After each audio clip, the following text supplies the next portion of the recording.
Good morning, New York. Good morning, America. Hello, Streetsboro. I just wanted to say this. Curtis SLIWA, the Guardian Angels, the founder, he's been on the migrant crisis now, talking on all the shows, getting in front of the crowds, whipping people up.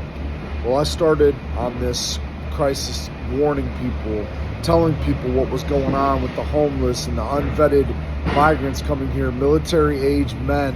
I coined the phrase and told everybody, more and more military-age men are showing up in this country. What is going on? And Curtis is supposed to know New York City so well.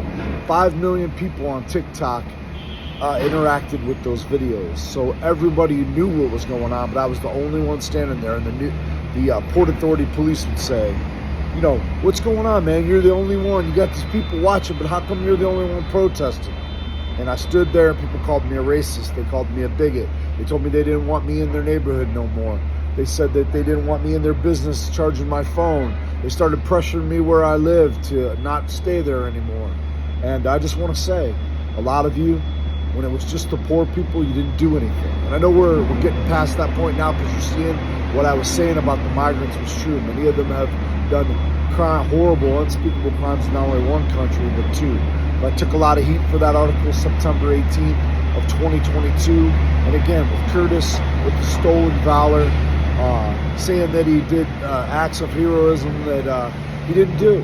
And, just saying, the guy said that he made it up because he got addicted to the media coverage and basically being a celebrity. And here he is again.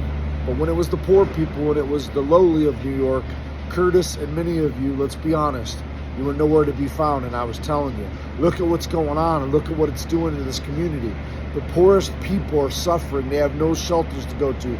All the underwear, all the socks, it's going to migrant charities only. Charities like TLC, only migrants were receiving it. People that were New Yorkers that some had cancer and were dying of cancer in the street, couldn't even get clothes because their clothes were staying with pee on 90-something degree days last year. And I was crying out. And I just want to thank God and I want to give God the glory because people were gaslighting me. They were checking my sanity, saying, oh, you're insane. And immigrants were coming and giving the migrants only and migrants only. And when I mentioned to somebody, why don't you help the Americans with no shoes? One of the workers, he spit on the ground when I said homeless Americans. And that's true. And that's what happened.